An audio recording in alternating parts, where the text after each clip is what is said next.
في فيديو النهاردة هقولك ازاي تخللي الزيتون من غير ما تنقعيه ولا تعصري له ليمون كتير، وكمان هنعمل احلى ليمون مخلل. يلا بينا نشوف طريقتنا هنعملها ازاي. انا هنا بقى جبت 2 كيلو من الزيتون التفاحي، وكمان جبنة الجزر وجبنا الفلفل والليمون. هنغسل الخضار ده كله كويس. وعايزة بقى هنا اقول لكم لازم لما تختاروا الخضار بتاعكم اختاروا من حد مضمون، علشان البياع مش هيخليكي تختاري الزيتون. ورغم كده برضو كان في كام واحدة كده مش لذيذة، فعلشان كده لازم تختاروه من حد كويس. بعد ما غسلنا كل الخضار بتاعنا يلا بينا نشوف هنعمل ايه. الاول هنجيب الليمون ونبدأ نشرحه بالشكل ده، ونحطه في مية علشان هنسلقه او هنديله غلو على النار. وهي دي المية ودي التركاية اللي هتخليني استغنى عن عصر الليمون ده كله. المهم ما بسيبش الليمون يغلي كتير على النار، يدوب اول ما ياخد غلوة على طول هبدأ ارفعه من المية المغلية دي، وبعد كده اسيبه يبرد. وهسيب المية دي كمان لازم تبرد تماما. هنا بقى بدأ الليمون يغلي معايا، فاول ما يغلي بالشكل ده على طول هبدأ ارفعه. ولازم نحطه في طبق بقى علشان خاطر يبرد، انا عايزة الليمون يبرد تماما. وكمان لازم المية دي تبرد برضو تماما علشان مش هينفع اخلي البيها هي وسخنة. في لغاية ما المية تبرد والليمون يهدى يلا بينا نجيب الزيتون بتاعنا ونبدأ نفتحه ونعمل له فتحات بالشكل ده. وانا هنا بحطه في مية وملح بس علشان ما يسودش مني، يعني انا مش بنقعه ولا اي حاجة.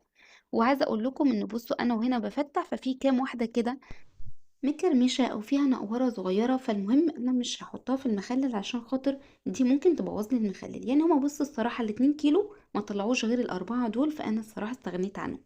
هنا بقى بشرت ربع كيلو من الجزر ونزلت عليهم بهريسة شطة. يدوب شطة بس هرستها او فرمتها في الكبة ونزلت بيها على الجزر، مع ربطة كرفس، مع حبة البركة. وبكده تبقى الخلطة بتاعتنا جاهزة. بعد كده هجيب الزيتون ونجيب الفلفل وندعكم كويس بالخلطة الحلوة اللي احنا حضرناها دي. ولازم ندعك كويس ونغطي الزيتون والفلفل كويس بالجزر وهرسة الشطة والحاجات اللي احنا عملناها.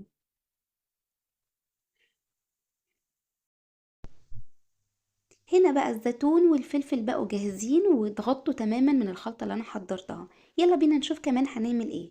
في نفس ذات الطبق هننزل بعصفر وحبة البركة وتلات اربع معالق من الملح. وبعد كده هننزل بكام واحدة كرفس كده كانوا فاضلين عندي من باقي الربطة يعني. وبعد كده هننزل بهريسة الشطة.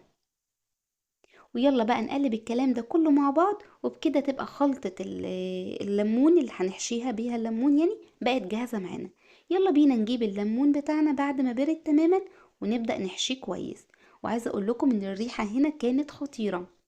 عايزه اقول لكم بقى حاجه تاني. خدوا بالكم لما تروحوا تشتروا العصفر، في تجار النهارده بقى ما عندهمش ضمير الله يسامحهم، بيبيعوا القشر بتاع الرز الشعير وبيلونوه بلون احمر وبيبيعوه كأنه هو ده العصفر. فخدوا بالكم لما تروحوا تشتروا. بعد ما حشينا الليمون بالشكل ده وخلصنا كل الكمية شايفين اللون والمنظر، يلا بينا بقى نجيب مية الليمون بعد ما بردت خالص ونبدأ نظبط الملح بتاعنا. هننزل هنا على طول بباقي الخلطة اللي حشينا بيها الليمون. وبعد كده هننزل بربع كوباية من العصير الليمون، ودي خطوة اختيارية انا بس حبيت اضيفها كده. وبعد كده نزلنا بكوباية من الملح ونبدأ ندوق. هنا بقى حسيت لا لسه محتاجين ملح كمان، انا عايزة ان المية هنا تحسي انك انتي بتشربي شوربة مالحة مش قادرة تبلعيها. فضفت نص كمان، يعني انا هنا 2 لتر حطيت عليهم كوباية ونص من الملح. بعد كده هننزل بربع كوباية من الخل، وما تقلقوش مع معلقة كبيرة من السكر عشان دي هتبقى المادة الحافظة بتاعتي. برطمان ازاز بقى، ويفضل ان هو يكون ازاز متعقم تماما ومنشفينه من المية. بعد كده ننزل بأول طبقة من الفلفل، وبعد كده نبدأ ننزل بالزيتون والفلفل. ولازم كل ما بنحط طبقة نبدأ نضغط عليها كويس، علشان انا مش عايزة اي فراغات في البرطمان خالص. لازم نضغط كده كل ما بنحط زيتون نفضل نضغط كده ونملي اي فراغات في البرطمان. شايفين ازاي بضغط؟ لازم تضغطوا كده وما تخلوش فيه فراغات خالص. بعد ما حطينا كل الزيتون اللي معانا هحط فوق بقى في الاخر خالص كده هضغط بطبقة من قشر الليمون اللي انا عصرته. يعني هنا كده خلاص، فهنزل في اخر طبقة من فوق بقشر الليمون اللي عصرناه. ولو مش هتعصري ليمون قطعي كام ليمونة كده شرايح وحطيها من فوق. وبعد كده هننزل بكام فص من التوم.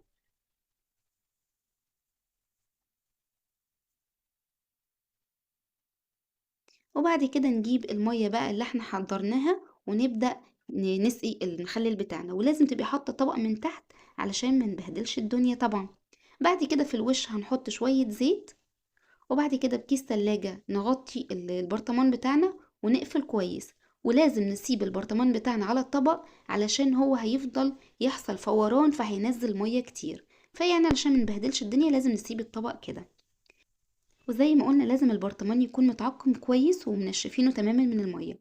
وبعد ما خلصت برضو هرجع احط طبقة من فوق كده من الليمون او قشر الليمون، ونبدأ بقى نحط مية المخلل بتاعتنا.